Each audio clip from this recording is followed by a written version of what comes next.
आखिर यह मुआहिदा अब्राहीम क्या है और डोनाल्ड ट्रंप बार बार सऊदी अरब को इस मुआहिदे की याद दहानी क्यों करवा रहा है?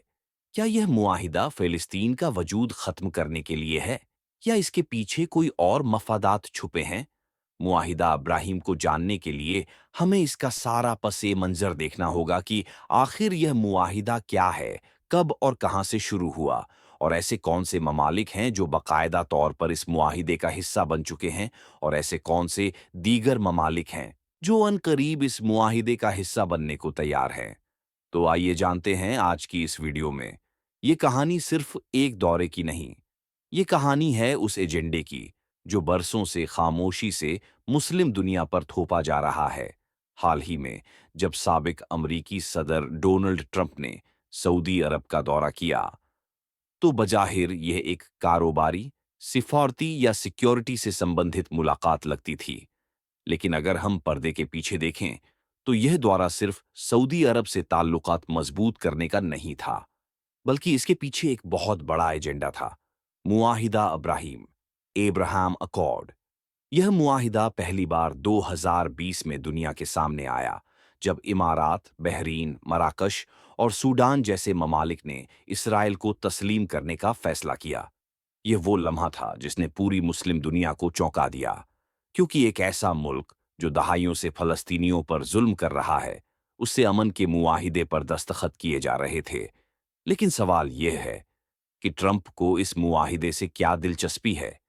ट्रंप का मानना है कि अगर मशरिक़ वुस्ता में अमरीका का असर व रसूखा कायम रखना है, तो इसराइल को मुकम्मल तौर पर नॉर्मलाइज करना ज़रूरी है, यानी उसे एक आम मुल्क के तौर पर मुस्लिम दुनिया में कबूल कराया जाए।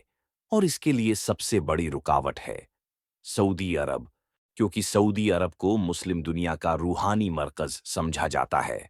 अगर सऊदी अरब ने इसराइल को तस्लीम कर लिया, तो यह एक इलामती फतह होगी, एक ऐसा इशारा कि अब बाकी अरब दुनिया को भी चुप रहना चाहिए।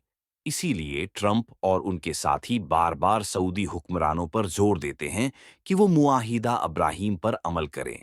अब सवाल उठता है, कौन कौन से अरब ममालिक इस मुआहिदे में शामिल हो सकते हैं या होने को तैयार हैं? नंबर एक, सऊदी अरब। सऊदी हुक्मरानों ने अगरचे बाजाब्ता तौर पर इसराइल को तस्लीम नहीं किया, लेकिन पिछले कुछ सालों में इसराइली वुज़रा की खुफिया मुलाकातें, कारोबारी मुआहिदे और फिजाई रास्ते देने जैसे इकदामात ये बताते हैं कि सब कुछ पसे पर्दा तैयार हो रहा है। नंबर दो, ओमान और कतर। ओमान ने कई बार इसराइली वफूद की मेज़बानी की है। कतर की फुटबॉल वर्ल्ड कप के दौरान इजरायली सहाफ़ियों को इजाज़त भी इसी खामोश तब्दीली की इलामत है। नंबर तीन, कुवैत और अल्जीरिया। ये दो ममालिक अभी तक इसराइल के सख्त मुखालिफ हैं, लेकिन आलमी दबाव, कर्जों की सियासत और दिफाई मुआहिदे उन्हें भी मजबूर कर सकते हैं। नंबर चार, शाम, इराक, लुबनान। ये ममालिक फिलहाल मुआहिदा अब्राहीम से दूर है, लेकिन खित्ते में ईरान मुखालिफ इत्तिहाद बनाने के चक्कर में कुछ ग्रुप्स इन पर भी असर डाल रहे हैं।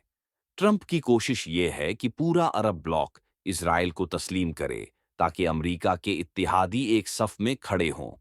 ये मुआहिदा बज़ाहिर अमन का पैगाम है, लेकिन असल में यह एक सियासी तलवार है, जिसके जरिए फ़िलिस्तीनी कौज़ को खामोशी से दफन किया जा रहा है। और यही वह नुक्ता है जिस पर बात करना आज के दौर में सबसे ज़रूरी है, क्योंकि अगर आज मुस्लिम आवाम ने सवाल न किया, अगर हमने फ़िरक़ों से निकलकर हक़ और नाहक़ को पहचानना न सीखा, तो कल न फ़िलिस्तीन बचेगा, न कश्मीर, न खुद हमारी आज़ादी। याद रखो, मुआहिदे हमेशा कागज़ पर किए जाते हैं, लेकिन तारीख़ वही लिखता है जो ज़मीर के कलम से सच्चाई की स्याही में लिखा जाए। अब वक़्त है सोचने का, क्या हम खामोश तमाशाई रहेंगे या सच के साथ खड़े होंगे, चाहे वो किसी भी मुल्क से हो, किसी भी मसलक से? फैसला आपका है।